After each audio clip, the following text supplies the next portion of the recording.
Yeah. Sorry, So I'm fixing my chair. no, you're all right.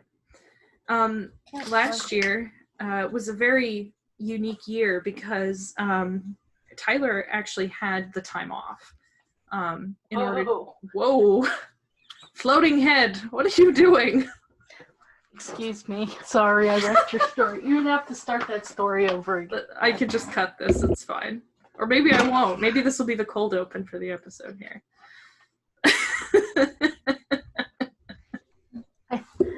Oh my god. That would be really now funny. Half of me is gone. I'm partly snowman. Okay.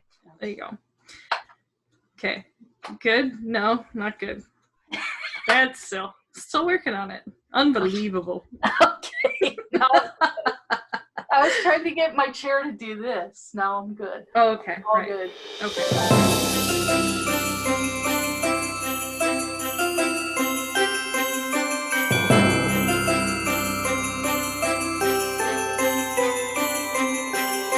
Hey everybody, welcome to the finale of Sit Still and Listen with me, your host Beth Cornell, and my sidekick host Sarah Cornell. Hey everybody. So welcome back to our final podcast of 2020. What a year. Yeah, my god, make it stop. I mean, when we started it in 2020 doing this, we kind of started doing these Zooms because of the pandemic, and we're still in the pandemic. Who knew that this is where it was going to go, though? You know what I mean? Yeah, right? Because when we started this, originally it was you and I in your bedroom in your house. And there was a table between us. You'd gone out and bought a table, I think, and chairs for us to sit on in your bedroom there. And we would have tea. We'd tea just like we usually do, and we just sit and talk. And now it's gotten to the point where it's like I have a lighting setup. It's like I have a little mini studio. I really shouldn't have looked at those lights. My goodness. I don't have mine on because I have enough natural light. By the end of this, though, I may have mine on. with I'm gonna lose it. I can't have enough natural light in this room. There's like a window, and it's up against like my balcony, so like I can't. Yeah, I have the sun directly on me right now. As you can see, I'm on a beach. I mean, of course the sun's on me. Yeah, she went the way that everybody kind of wants to spend their Christmas, is like on a tropical island. One of these years, I will be on a tropical island at Christmas. Mark my words. And I'm in a very lovely house. Mom made the joke that the reason it took me so long to set up this afternoon is because I was decorating this lovely tree that's behind me. It took forever. Yeah. Oh. It's not even comparable to the tree in your real apartment. No. No. This is in my studio. This is right. My studio room here. So yeah. Yeah. It's gotta look fancy. My studio room is definitely not my bedroom. Definitely. That chair looks really comfortable back there too. That's nice. Oh, this one here, yeah. There's very classic. Yeah. Yeah. There's a you can't see it because I'm in the way of it, but there you go. There's a lovely little fireplace, and I don't know what that is supposed to be. Some a mirror or something. Art, I think, but like I don't maybe know art. What of. Yeah, there you go. Well, I have my Wandering Oakens big summer blowout t-shirt on. I don't think you can see it, so I'm going to stand up a little bit. There you go. So mousemarketplace.com, they still have a few different sizes. So, yeah. If you like subtle Disney, much like myself. Yeah. And it's a super soft, very comfortable tee. I mean, it is really soft. I felt it in real life. I can attest. It's sized so it's sort of long, and I like that. Yeah, and I'm wearing my not so ugly Christmas sweater. I do own a really disturbingly ugly Christmas sweater, but unfortunately, it has green on it, and with green screens, it doesn't really play nice. But someone might recognize who this is. Someone might, but I don't. It's a Gretsu from the Netflix series. And this is the front of it, where she's like all heavy metal and angry, and then on the back of it, it's got her like super sweet face. So yeah, I bought this when we were in Epcot, actually, in the Japanese district in Epcot, and it's super comfy. Like usually with sweaters like this, I can't wear them because my skin is really sensitive and I get really itchy. But this one, it's really comfy. I don't have to like wear another shirt underneath it that also has long sleeves. So it must be made out of something, that is Japanese based, not American based. I don't know. It's comfy though. I bought it in America. It just happens to be in the but Epcot, I think Japan. Yeah, most of that stuff in that Japanese store was authentically from Japan. That's true. Yeah. That's where I got this from, if people are curious. Yeah. Yeah, that store, if you ever just want to shop in Japan, save yourself the flight and go to Epcot. No, that's not true. Go to Japan. Yeah, but they have everything from all over Japan in one store at Epcot. Yeah, but part of the fun is traveling, though. It's not it's the journey, not the destination. Come on now. But if you're just shopping, come on, you could shop a lot more at Epcot. Yeah, but then you have to like put it on a plane and take it back. Like you have the same issue. But you don't have there's quite a different issue. I beg to differ, because in Japan you have to carry it all around Japan while you're collecting it up. That's true. Your stuff from Kyoto, your stuff from Tokyo, your stuff from my life-size Populio saw some shit. Yeah. We did. We carried a lot. Nothing was funnier than, I wish I had a picture of it. Nothing was funnier than me carrying the life-size Poplio onto the plane as my second carry-on item, and everybody looking at me like, what the hell? What the hell is that? And all the little kids being like, oh man. Oh, it was good. Okay, so to get to our subjects today, we have a few. We are going to talk about Christmas a little bit, but happy holidays, everyone. Happy holidays. Happy holidays. I hope that you're socially distancing, and we're pro-mask in our family. We're also pro-social distance. If you couldn't tell, we're Zooming with each other. Thanksgiving, we didn't put out a podcast, but I just want to say that we Zoomed with people as far away as Pennsylvania. Yeah, we did. It was. And we had sort of a little family reunion, and we played, what's that game called? I don't know what you mean. We played a game with each other. Oh, Now you got the senior moment too. Yeah, no. Senior moment. Yeah, no. Excuse me. Yeah, but it was fun, and we learned a little bit about each other that we didn't know. It starts with a K, doesn't it? Yeah. I want to say kudzu, but that's Kahoot. Kahoot. Yeah. You were close. Yeah. She had a little Kahoot game. I think the best part of it was we had everybody there. For those of you who are familiar with Revstein Gaming, he's my boyfriend, and he was here in the apartment. And then we had Grandma and Grandpa. We had Uncle Tom and your brother and his wife and their kid Emily even, and Emily has it's not a hamster, it's a guinea pig named Sprinkles, right? No? Right, yeah, Sprinkles.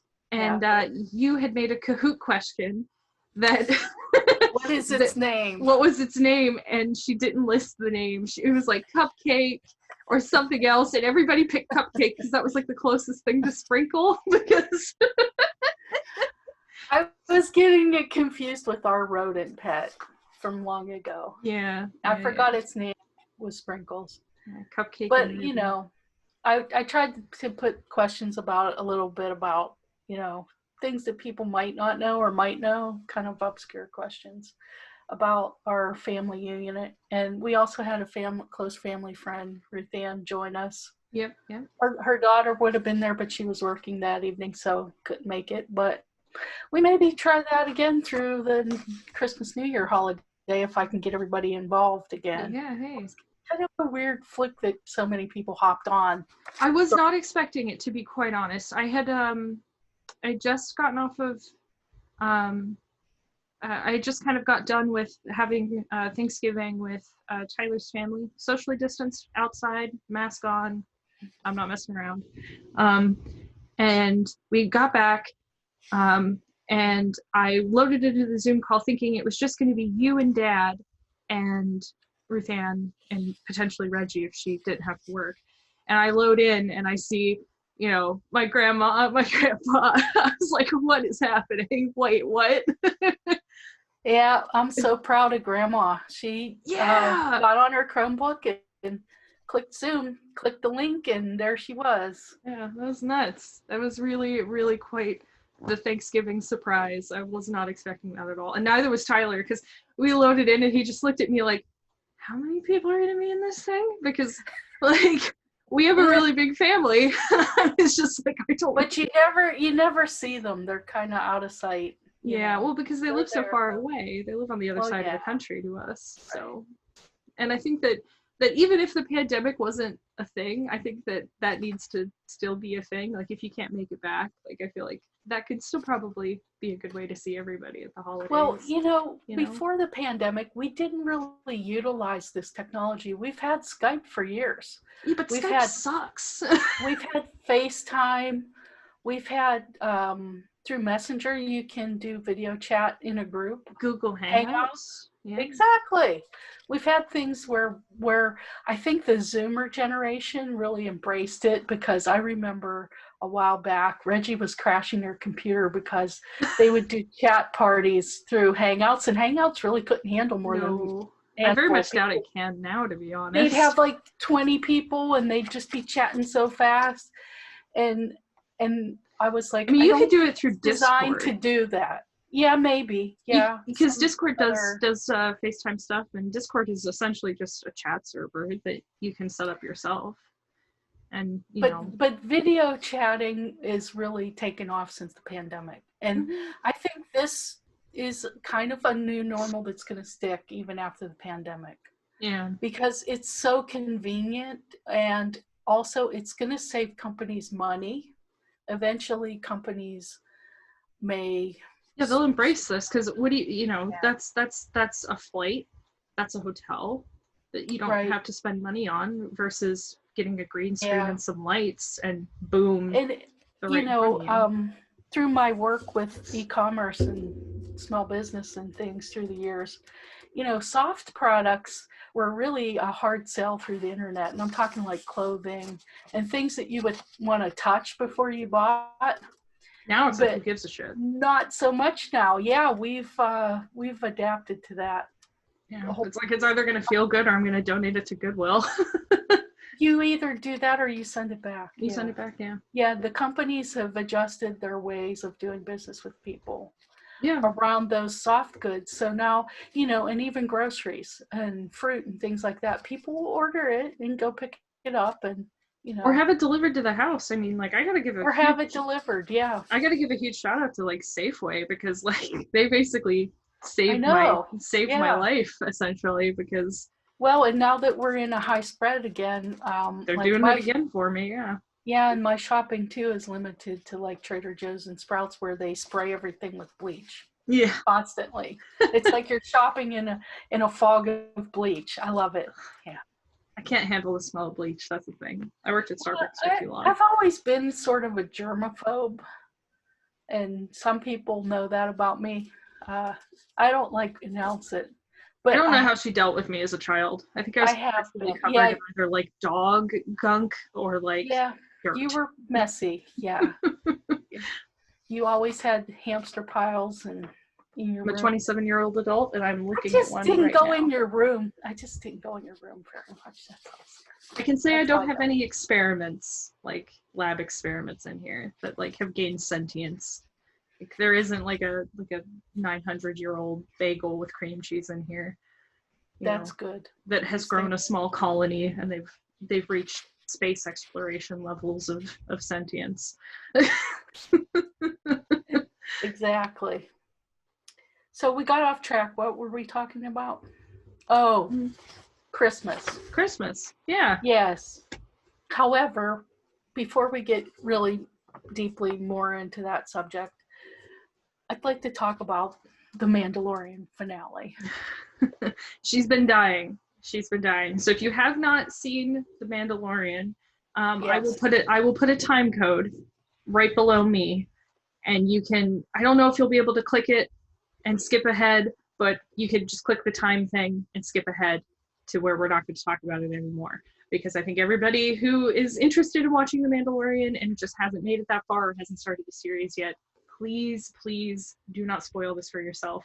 I had it spoiled for me literally hours before I saw the episode, and I wanted to like blow my brains out. I was so upset. So please skip ahead to the time right here. We'll stop talking about it then. Pinky swear. Okay? We are a spoiler-free zone when we can be, and I'm a wholehearted believer that spoilers are bullshit. I hate them so much. So please skip. Without further ado, spoilers. Spoilers! Oh my god, that show is so fucking good. Oh my god. I didn't think, I kind of hoped it was going to be Luke Skywalker. I'm going to admit, when they said he could call out and he would be answered by a Jedi. There. He was there. I thought of one of two scenarios: Luke Skywalker, or every Jedi in the whole quadrant was going to come. Well, they were all dead. That's the thing, because it's right after. Because here's the thing: canonically speaking, because of Ahsoka Tano being there, she watched Anakin Skywalker, i.e., Darth Vader, become Darth Vader in the Phantom Wars or the Clone Wars show, in the animated show. So she saw that. And was like, oh shit, I'm a Jedi. He isn't. He's going to try to come kill me. Because she's wanted. She's being hunted like all the other Jedi were in the following. They're an extinct breed. I mean, Mace Windu is dead. Yoda is dead. Well, let me tell you my timeline, because I'm thinking something different. I get what you're saying, and I know they want to tie it in with that show, and I didn't watch that show. But here are my thoughts about the whole Luke Skywalker thing and the timeline. People are getting bent up that he couldn't have trained Grogu because he didn't start his training program yet, and Ben would be not even born yet. They're right. Okay, so my thing is he's taking him somewhere to be trained. Probably. Yeah, and it's not the Jedi Temple. No, because it doesn't exist. It's gone. Exactly. So it's to another set of Jedis, or it's probably that shit ass island that we saw him in that one movie. No, because he hasn't gone into exile yet. That whole thing where his temple gets burned down by Ben, and that hasn't happened yet. I know it hasn't happened yet. Yeah, that's in the future. That hasn't happened yet. But there's this gap, this convenient gap that Baby Yoda fits into. Yeah. But that doesn't mean what I think it means that Luke Skywalker showed up was that he was the most powerful Jedi in existence at that moment. Proof being he force crushed one of the two. And they both interacted with Baby Yoda. So yep. he's pretty darn strong too. But but for his size, and he hasn't had training yet, so he's developing. But he force crushed that robot, which was so fucking badass. That was so fucking cool. And that's kind of a dark side maneuver. So he knows that about himself at this point, and he, I think, is going to take the baby Grogu to somewhere else, and there's either going to be another spinoff with him being trained and him going through these trials, because follow my theory. Right. I'm sorry this is taking so long to get out. It's a little bit involved, but George Lucas was really into Joseph Campbell. And if you know anything about Joseph Campbell, he was the person who gave us the reason we are who we are through mythology. and he tied all these things together, and he gave us the brain of George Lucas, who pretty much embodied his mythology in Star Wars, that trilogy. I mean, when I was little, when I saw that, I saw the depth in it. I was a weird kid. But I loved it. And and then I recently took a college course in mythology, and I got to know more about Joseph Campbell's work. And so part of the hero's journey, which is something very common, it's a common plot in many, many stories, and we relate to it so well because it's often our journey, Right. is that the hero gets separated from their father at a young age and isn't reunited with her father until they go through this span of time where they have a lot of trials and tribulations. Hercules is another story like that has that's like the most iconic one that I can think of pretty right much now, yeah. anyway. Yeah. And so Grogu's gotten separated from his pseudo father, Mando, Mm-hmm. and now he's going to go through his trials and tribulations with a trainer, or on his own. We don't know yet. Yeah. But I'm thinking it's with a trainer, and I'm thinking Luke Skywalker knows who to take him to. But it's not going to be Luke Skywalker like everybody thinks. No, I I'm don't just think going to put that out there.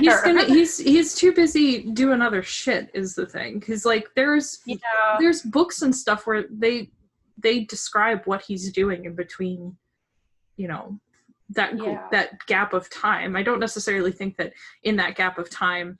But just the fact that he was the one who came and got him makes me think that, Who else would it have been, though? Because, like, the thing is right. I knew that Ahsoka Tano wasn't going to be the one to take him, because she explains why. She explains why in that episode. She's like, I sense fear in him. Absolutely not. Because she just watched Anakin basically go through that exact same fucking thing, killed a bunch of kids, went nuts, lost his arms and his legs, and ended up in a fucking walking tin can suit. So, like, she wasn't about to watch somebody go through that again. She's like, nope, I'm not going to do it. Well, that didn't just happen. That happened, Well, about 30 that years leaves ago. a mark, Right. And you got to figure Luke Skywalker looked like he was about 30-ish. He was partway through his training because he was missing his hand. He looked a little CGI to me. That was just kind of it. Well, of course he was CGI. But he definitely didn't look like he did on the island when he had his own training base there on the island. By the way, did you see what Mark Hamill posted on Friday night on his Twitter? About Sebastian Stan? No, he's so cheeky. He's fucking... No, I didn't see it. Oh, it's so good. We had just watched the episode. It was probably about, 10:30, 11 o'clock at night. And my phone goes off. Mark Hamill's tweeted. And I was like, oh, cool. What did he say? And he goes, so, you guys see anything good on TV lately? I'm like, you cheeky little bastard. and he pointed out, he tweeted again, and he said something along the lines of like, the fact that no one knew I was involved with this show from the beginning is a testament to the fact that you can work in a spoiler-free environment, and that Marvel and everybody else who has spoilers in their shows are fucking up on purpose. Yeah, I think that's true. But you gotta figure Marvel has a larger cast. They really stars do. That do other movies and things, and shit. And they get invited onto like talk shows and stuff, and the host is going to talk about like the movie that they're involved in at the moment, but then eventually they're going to be like, so Marvel stuff, please now, yes, talk. Because how many times has Stephen Colbert had like one of the cast of the Avengers in like... Well, all it takes is Tom Holland or Mark Ruffalo. That's it. Yeah, that's it. You're screwed. Spoiler. Yeah. I still still watch their interviews. Yeah, just don't. Just leave it. Well, next year we have a lot of Marvel to look forward to, so I'm not feeling like I'm going to miss Baby Yoda next year as much as I normally would. I'm so excited. But at the end, when I kind of figured out that was going to be Luke Skywalker, when they started showing his hand and stuff, I was like, that's Luke Skywalker. You know, I was so happy. I was happy, but then when it came to him taking the baby, I was crying. I was like, "Oh no!" And then Sad. It was like a happy sad. It was the most twisted emotion I've ever experienced. I lost it. I lost it when R2D2 showed up. That's when me and Tyler both were like holding each other, going, "Oh my fucking god! It's the tin can baby!" Yeah. And he was talking with Grogu, their little interaction of the beeping, and I'm like, "No, stop, please!" He was telling him, "You gotta go. Yeah, come on, come be trained." They had to bleep it all because he was swearing the whole damn time, but you know. So, how do you feel about the Boba Fett spinoff? I'm excited about that. Like, I'm there for that because I'm excited. Yeah. I want to hear more about the Fennec's character's storyline, right? And like what they're gonna do with Boba Fett's pirate operation, you know. And the fact like, that are they gonna run a bounty hunter thing out of there? Probably. Yeah, of course. Yeah, that's gonna be Mandalore 2.0 right there. But it's not just gonna. I don't think that he's gonna make it like exclusively like a Mandalorian thing. I think he might be getting like other like bounty hunters and stuff like that in that area. But I think that, I mean, that's like the perfect setup is Tatooine, just set up in that area. Because where do you go when you don't want to be seen and you don't, you know, you want to hide? I can think of two places, Jakku and Tatooine, because there's nothing there. Except Mos Eisley's, we're going to see more of that, which is cool because it reminds me of Olga's, and I can't wait to go back there. Yeah, it's going to be good. And I think I'll brave having a fuzzy tauntaun next time. Sorry. I really wanted to have one, but you were like, "Sarah, don't do it. Just don't do it." I was afraid you'd be allergic to it. Everybody, Benadryl. The people we were sitting with, they were like, "I can't feel my lips and stuff," and I'm like, "This isn't good." Okay, let's see. So let's talk, before we talk about Christmas again, let's talk about next year. We did a little bit of this in our Grateful episode that was prior to Thanksgiving. I don't know. I'm not sure. Our release dates got all messed up. So let's just talk a little bit about what's happened here for you that's caused us to have to rethink some things. Right. I guess I did have something extraordinarily insane happen a few weeks ago. I got a job. Yay! It happened. Hooray! I kind of want to say that it's kind of extraordinary that it happened at all. I'm going to be honest. It kind of felt like the stars aligned in just the right way at just the right time. And it just kind of fell into place. So to put this into perspective, around August, I think, my car needed new tires. It needed like an oil change. It needed all this tune-up work. So we got it all tuned up in August, and she was raring to go. Beautiful. I ended up getting some stuff for my production end over on Manny Queen Gaming, just to kind of ease production there.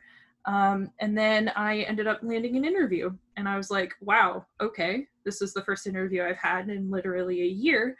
I don't want to mess this up. So I had this Zoom interview just like this. I had the lights, I had a background going, so you don't have to see a big green block behind me. It went well. They apparently liked me. They invited me down to their offices, and they're very, very strict on COVID stuff, and I felt comfortable. I still feel comfortable in their offices and stuff. So it's not a remote thing. And they were like, they showed me what the job was, and then they offered it to me, and I was like, wow, really? Are you sure? Okay.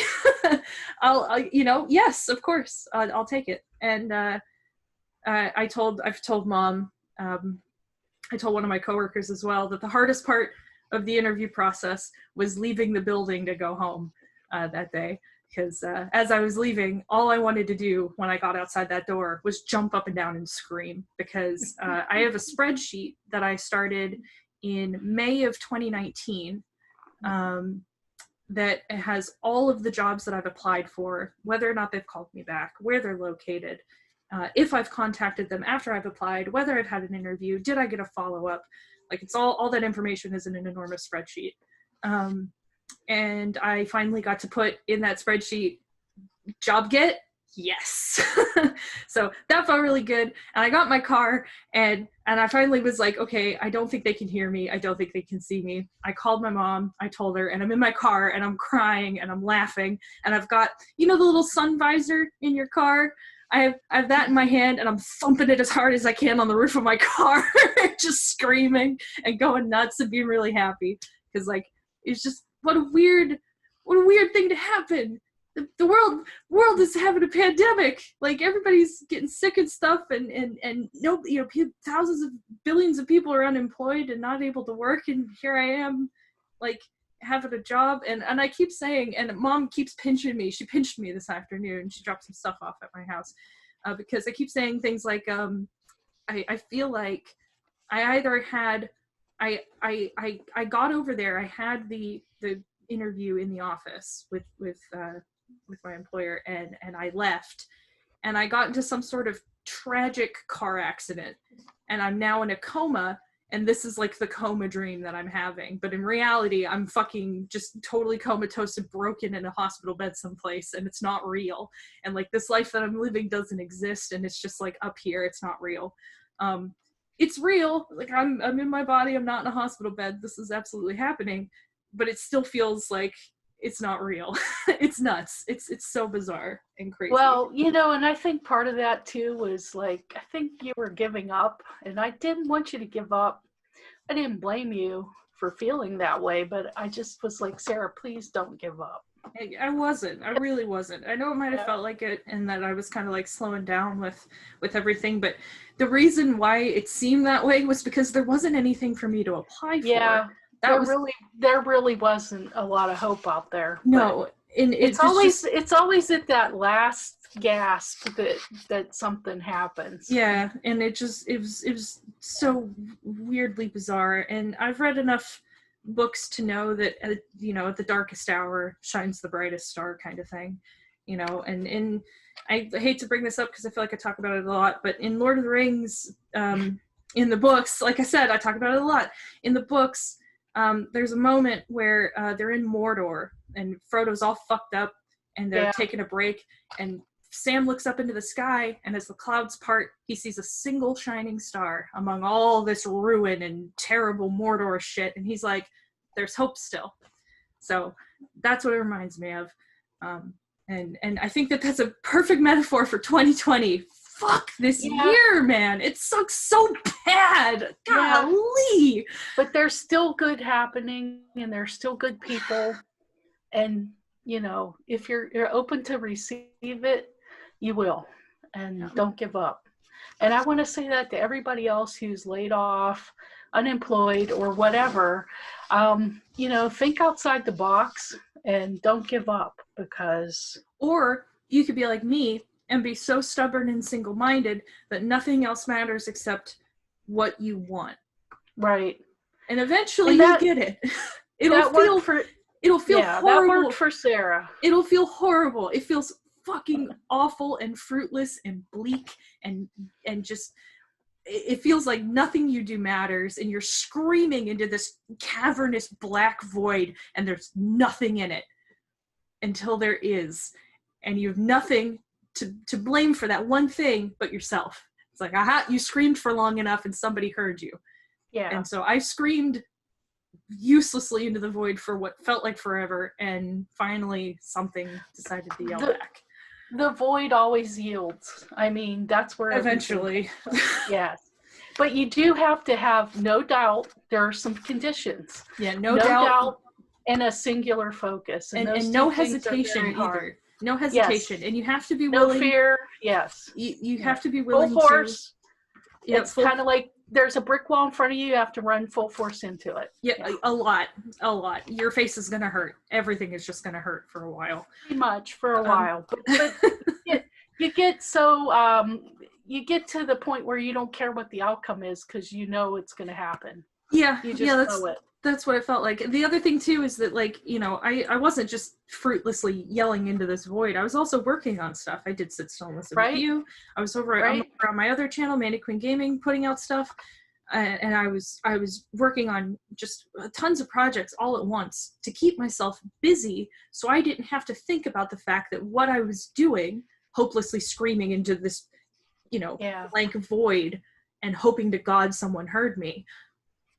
I would fill that time with anything else, reading books, editing videos, making content with you, making content for myself, making content with my friends, playing video games with my friends and not making content out of it, you know, enjoying, you know, Friendsgiving over PlayStation in Minecraft, which is something that we did. And like, you know, we just like, that was yeah. And it just anything to fill the time that isn't you thinking about your current situation, because the more that you think about it, the more you don't want to be in it in a way that makes you feel like what you're doing isn't worth your time, which it is. It's totally worth your time. You just it's totally worth your time, and we can talk a little bit about what's paid off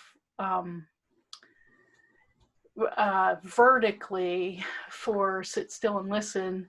We've now got a YouTube channel with subscribers. That was something we have the chance to partner with other people. That wasn't necessarily anything that we were thinking of when we first started. Or trying to do. We weren't trying to do that at all. You guys who are subscribed to us, I mean, I have no doubt in my mind that eventually you probably would have heard of a podcast if you are a connoisseur of podcasts. Eventually, perhaps it might have, you know, orbited in your sphere, but YouTube as a platform is a lot bigger than, you know, multiple little other platforms like Spotify and iHeartRadio and Stitcher and, you know, all of these other platforms, which we are also a part of. Right. But we weren't a part of YouTube. And we do have massive distribution through both. And we have international listeners. They're not necessarily subscribers to this channel, but they're listeners over, like I said, iHeartRadio, Spotify, Stitcher. There's subscribers over there on those channels. No, on those channels, yeah. So, I mean... So, you know, thank you for following us and listening to us this year. And next year is going to be even better. We're going to do some different things next year. Of course, our format has constantly shifted, but then gravitated back to this kind of an episode where we just talk, which there'll be that too. But, you know, I would like to do a little bit more interacting with other people and maybe interviewing. Yeah. And doing some themed things. Yeah. I really liked the last few months where we did some themes. That was cool. Yeah. We are, of course, going to continue to do box openings.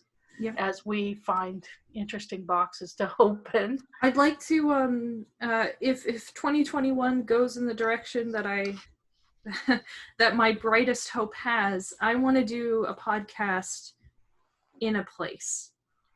Like, yes, I don't... Exactly. I don't want to... Well, that sounds broad and vague. I apologize. I want a podcast from Disneyland.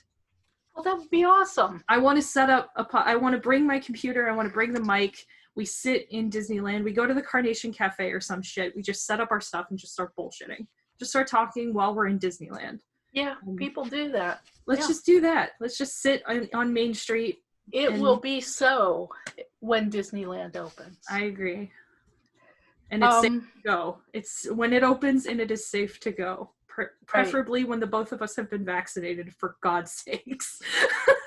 Yeah, that's probably when I'll be able to travel again. Because I'm around people who are very immune compromised. So. Oh my. And anyway, what else was... Oh, I was going to mention your gaming channel. Oh. So we beefed up Sarah's gaming channel's website, which is Mannequin, MANIQUINN.com. Linked below here. There you are. It's all yours. It'll also be in the description. Clickable link. Yeah, so that's now getting quite a bit of traffic and ranking on Google. So I'm sure her gaming channel has also gained followers. Welcome, everybody who is new. Hello. Yeah, and her content is exploded. I don't think she's going to be able to produce that much content next year with a job as well, but you never know. You never Watch know. me. She might. She might just do it. I am strong like mountain. Watch me. There's a lot of video editing going on down there. Oh my god, all day today. Last like 12 hours. My eyes hurt. Yeah. So I'm keeping myself open because I want to travel. The minute that starts to get open and we're able to do that, I have a long list. You have grand designs.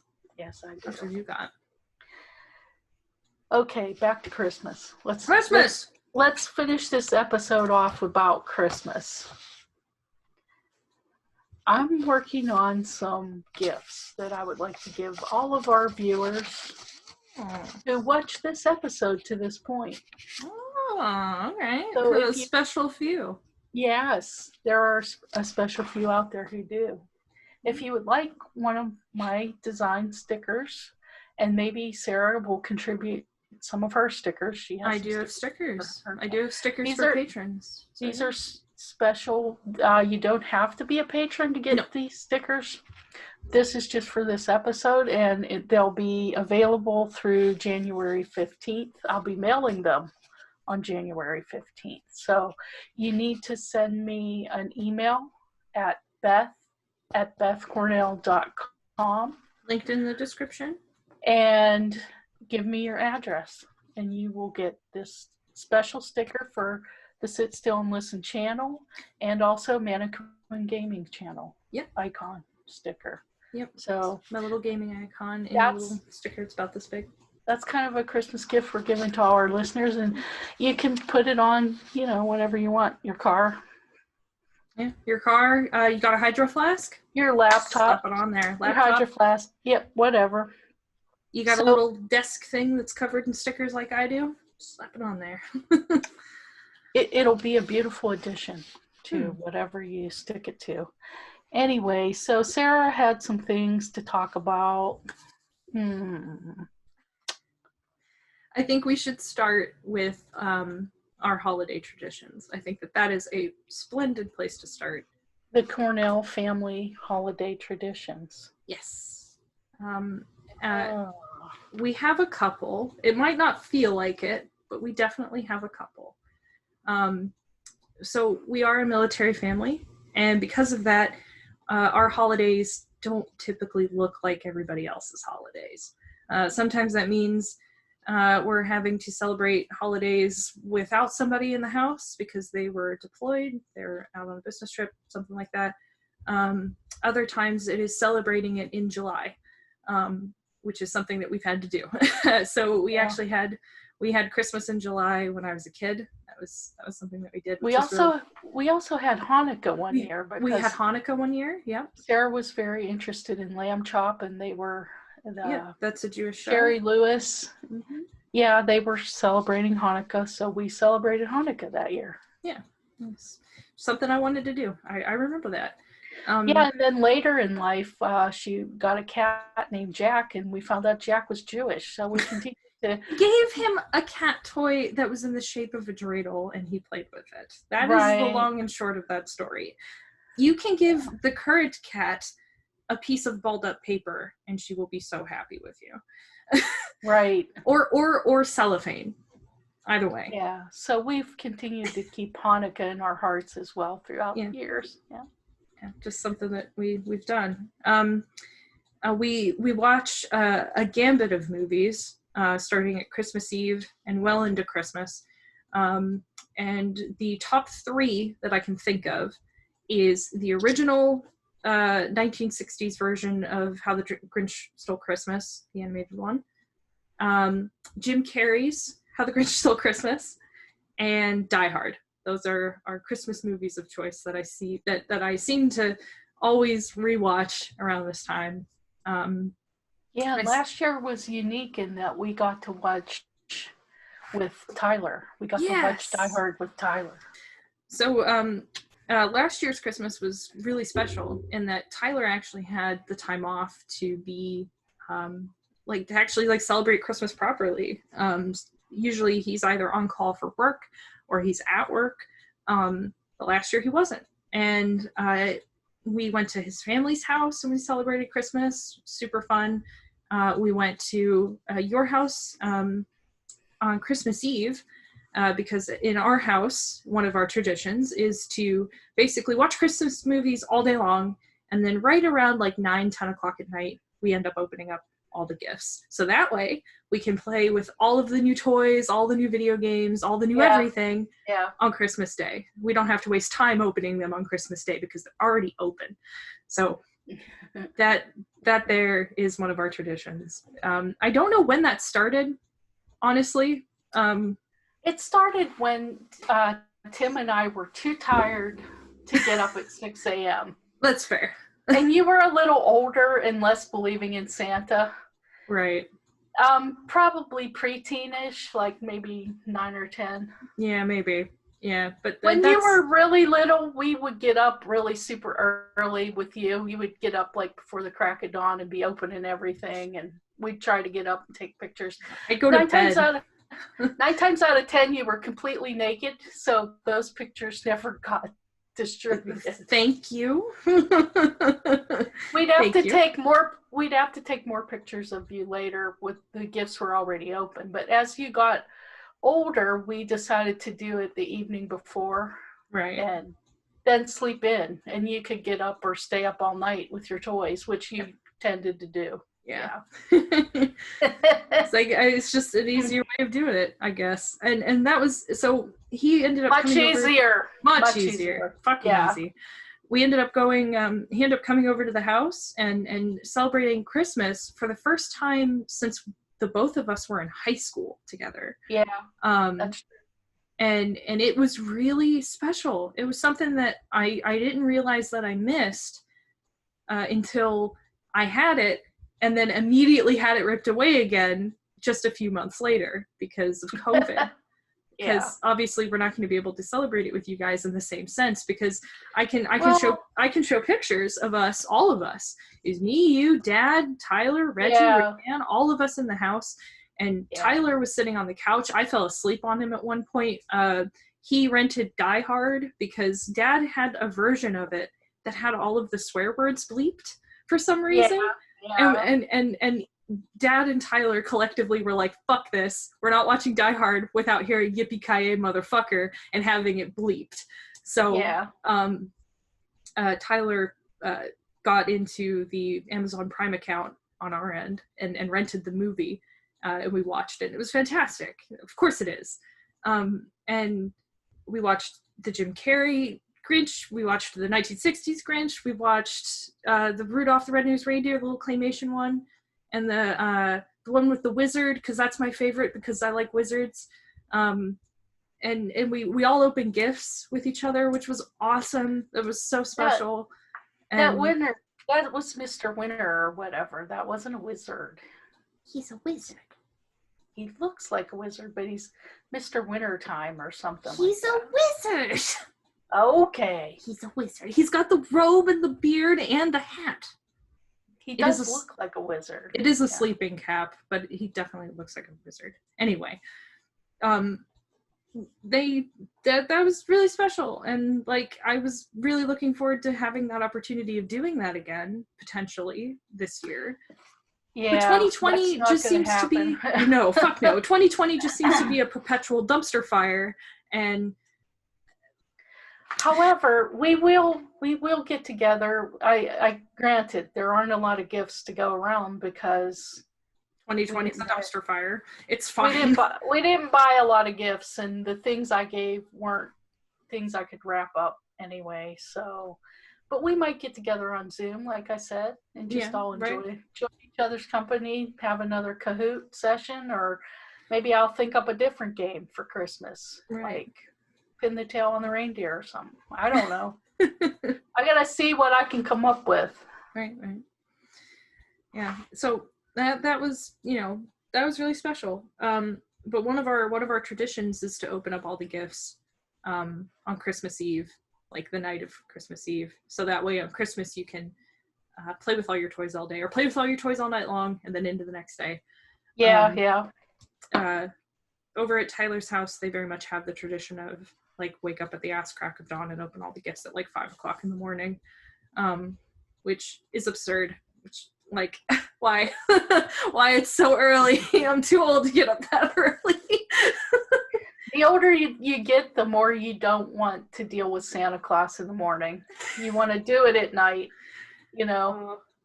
But yeah. the kids have to be on board with that, you know. Yeah.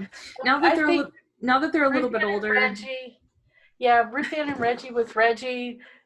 She wanted to believe in Santa Claus a long time because she felt like if she stopped believing in Santa Claus, she wouldn't get anything. So she struck us along for at least 2 more years past believing. Wow. Oh, appreciating. We with Tyler's family, they have 4 little girls, and some of them are of high school age now, so they don't do it anymore with like the whole waking up early type of thing. So that was nice. We didn't have to be there super early, and we ended up being able to come home and rest for a little bit here and kind of do our Christmas, because we had gifts for each other, we had gifts for our friends, we, you know, that kind of thing. Yeah. So last Christmas was really special too, because right after Christmas, on the 26th, we left for Disneyland, and we stayed at Disneyland through Reggie's birthday and almost to New Year's Eve. I think we left on the 30th. Yeah, we did. We were there 3 or 4 days, and we had stayed at the Paradise Pier concierge level. Yeah, it was really, really nice. We could go in the lounge and have free alcoholic beverages, free snacks, free just pretty much everything, really. And the ladies in there helped us out with Reggie's birthday. We had no reservations. It was kind of a spur of the moment trip. I really was on the fence and discussed it with Reggie's mom about taking it, because I'm like, well, that's a lot of money. You know, we could go on a cruise for that much money. And she was like, you know, you're right. But then I was like, let's just do it because we can. Yeah, and when was the, you know, my argument, 'cause she talked about it with me as well, because I was going, my argument was, when was the last time we've been to Disneyland at Christmas time? And it was 2 years prior. Yeah, that's a long time, though. 2 years is 2 years isn't that long. And I know how busy the park is, too. Yeah, of course. The park is hopping at Christmas time. And you guys love to ride, so I didn't feel like we would get our money's worth out of it. But then I was like, well, if you throw in the concierge level, I'm going to get my money's worth out of it, because I'm going to be in there drinking. I think we did get our money's worth. And to think that was going to be our last Disney trip for a whole year. It'll be a year in just a few days. Yeah. And that's for us. It'll be closed over a year. They're talking about it being closed over a year. Like it might be summertime or later before it gets open again. I believe it. I absolutely believe it. So you wanted to talk about strange traditions around the world? Yes, I did. I'll start where I always want to start, in Japan. That is a fantastic place to start. So did you know in Japan on Christmas Day they eat KFC? Oh, I didn't know that. They do. Yes. How bizarre. So but they do a lot of weird things. So the reason why it's a misconception about Americans. So they had a couple of advertisements back in like the 60s and 70s basically that were like, you know, Americans eat KFC on Christmas, and they just were like, oh, okay, cool, we'll eat KFC on Christmas. So basically you can actually reserve seats at KFC for Christmas Day, and you can eat inside of a KFC. Oh, that's nice. Oh, really? Yeah, you can. It's like a special meal. Yes. Well, it's KFC. It's just well, KFC. But It's like Christmas KFC. It's like a special. They do have KFC. like special KFC Christmas branded stuff. They Uh-huh. dress up Colonel Sanders as Santa Claus, which Neat. which I will provide an image, of course, because it's fantastic. And they celebrate. They just, I don't know, it's just Christmas at KFC. And I just think that one of the coolest things that I really want to go to Japan during Christmas and have Christmas KFC. I really do. That is something that I think. I think visiting Japan in the winter would be beautiful and better in some ways. I mean, sure, you're going to need boots and a coat because you're going to walk a lot outside. However, you're not going to nearly die from the humidity or the heat. No, you'll die of the cold instead, because it does snow there. You have to keep that in mind. Right. I'm game for that. Yeah. One of the best traditions that I experienced overseas was the Kris Kringle markets that they have in Germany. I wanna experience those one day. I really do. We will.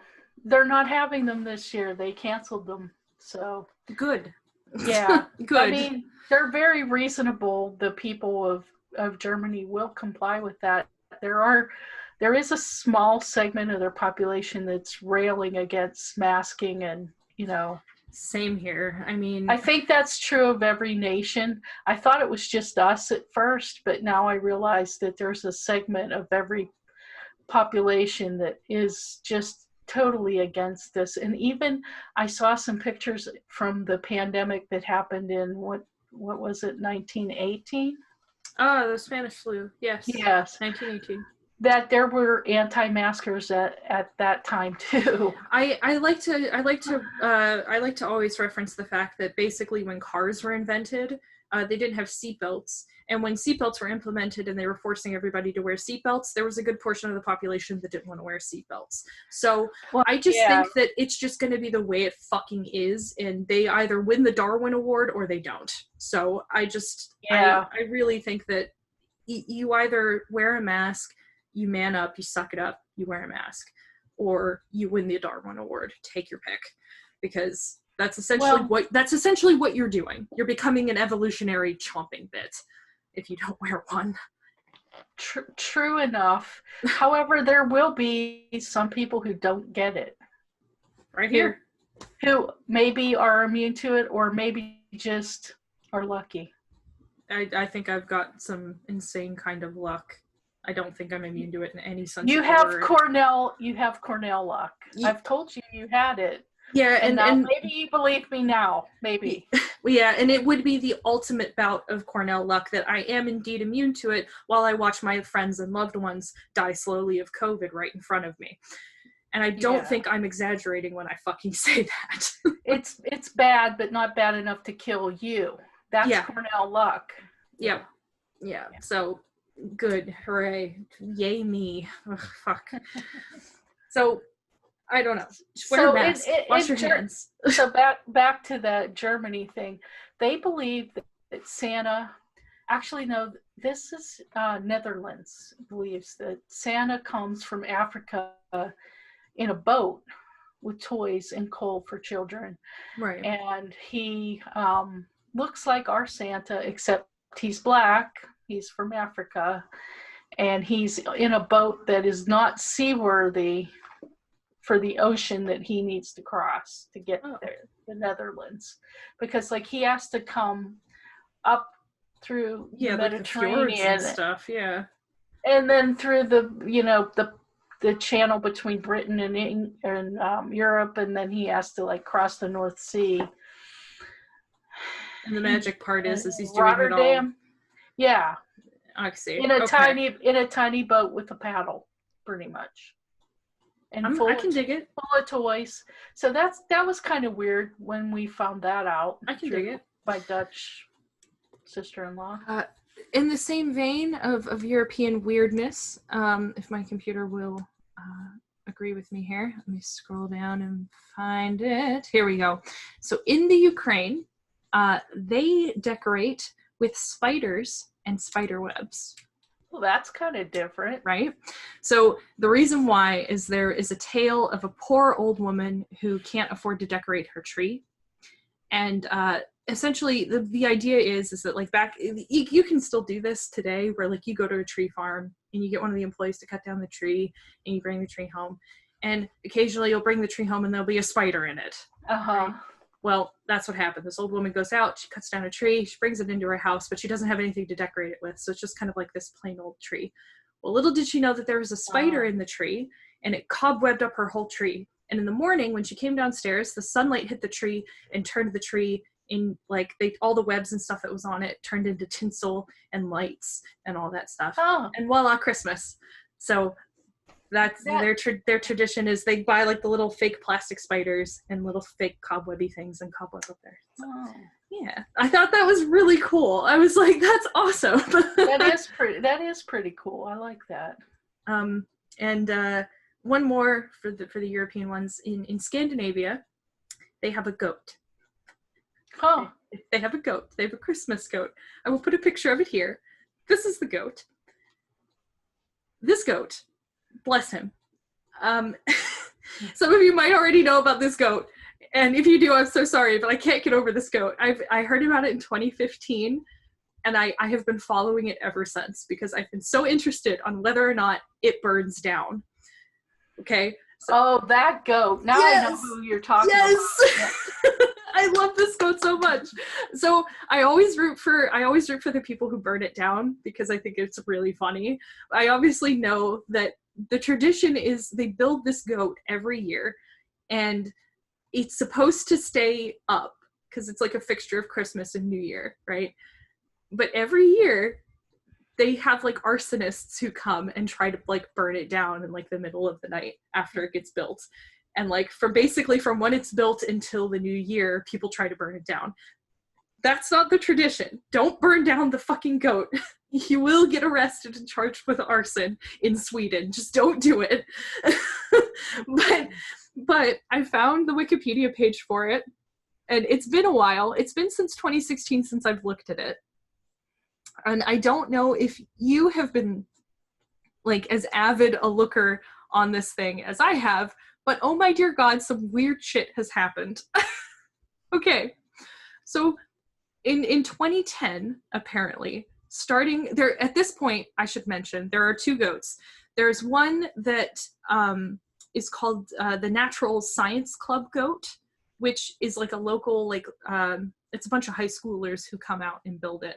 And then there's another one that's called, let me see if I can find it.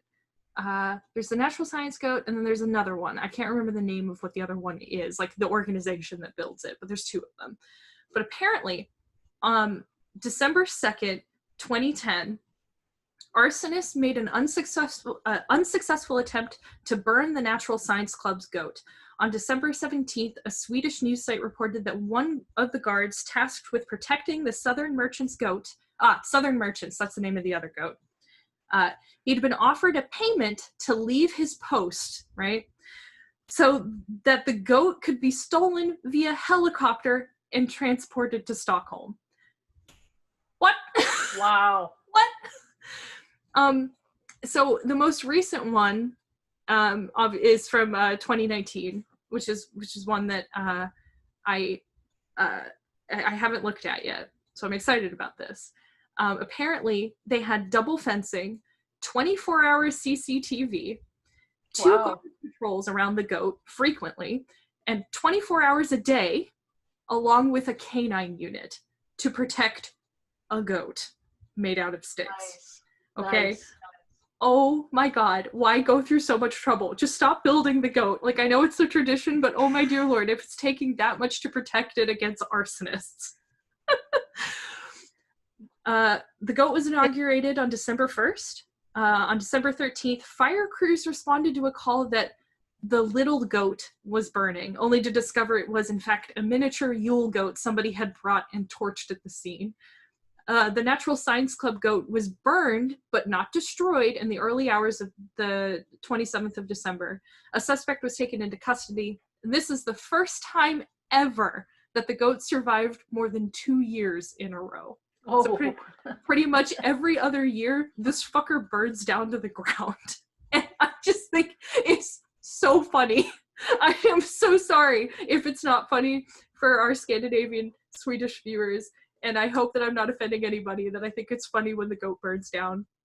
But I just think that the effort that someone has to go through to burn this goat down, they have to get through fencing, guards, canine units, and CCTV cameras just to try and burn this thing down is absolutely hilarious to me. And I really want them to make like a Bourne-style like movie based on it, because I think it Burn would be the goat. yeah, like a Die Hard kind of movie, and it's like Christmas themed. You know what I mean? Like I think that would be really, really funny. The burnt goat identity.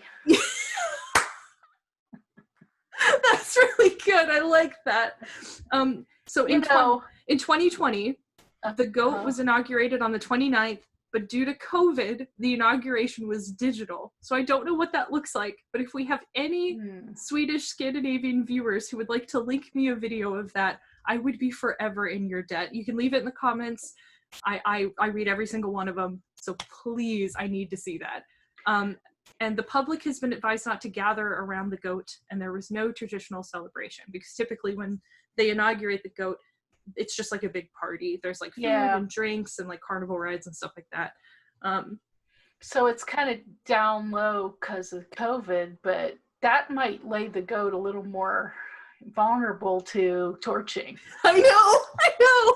And like it's like a game. It's like a game. It's like, you know, who gets to, you know, is it gonna survive another year, or is it gonna burn to the ground? So it, you know, we'd like to hear if you have anything as strange or stranger than this goat thing in your own family's traditions or in some other culture's traditions. Yeah, is it do you guys I know leave us a message. I just we remember have a couple ways to reach us. Sarah will leave the ways to reach us in the comment section below. You can leave us a comment about your weird traditions. Like I said, I read every single comment. And you can also, linked in the description is our Google phone number. Please call us. We will absolutely. We don't answer directly, but you will be able to leave us a detailed message. Yes, you will. And we listen to every single one of them, whether they're a wrong number or not. Yep. And if you do call, we will feature your call on our channel if it's particularly good. So in the next episode, if you leave us your strange Christmas stories, New Year's stories too, even, because it'll be 2021 the next time you see us. And if you'd like to be a guest in 2021, we'd love to hear from you, and why you would want to come on and talk to two generations that are separated by 27 years. Yeah, absolutely. Especially if it's part of like a cause. Like I think that would be definitely spectacular. When we can get more eyes on your cause. I think that would be great. So let us know. So 2021 is going to be more viewer centric and more hopefully more fun. Yeah, more fun. We need more fun. More Christmas. I don't have any more Christmassy backgrounds. You have like a whole slew. I think you've changed yours like twice now.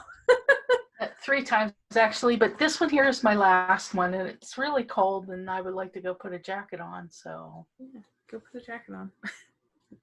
Thank you guys so much for watching. As always, please wear a mask, wash your hands. We love you. Be safe. And don't visit your relatives this year. Go virtual if you can. Yep, please. Or just call using the old ring-a-ring, ring-a-ding-ding. A phone? That's fine Did too. you forget the word for phone? Well, I want people to know they can call landline too. You know, you can. I want people to know that if you have a landline and your family has a cell phone, that they connect. So, like, if you have, and I'm talking about my own mother, an ancient landline on the wall with a giant, 50-foot cord. She does have that in her house. It's all twisted up. You can pick that up and call me on my cell phone. It works. They connect. But I'm glad that, Mother, you got a cell phone that's 21st century, and you Zoomed in your 21st century. I'm proud of you. Yeah. I'm proud of you too. I was really surprised to see you there, Gran. I was really surprised. A happy surprise. It was really good to see you. So if my grandma is watching this, I love you. Thank you for my Christmas card. Thank you. Yes, thank you for ours too. And with that, we'll say goodbye, 2020. Goodbye, 2020, you absolute dumpster fire of a year. Don't let the door hit you in the ass, and we'll see you in 2021. Don't Bye. let the door hit you where the good Lord split you. Exactly. Goodbye, everybody.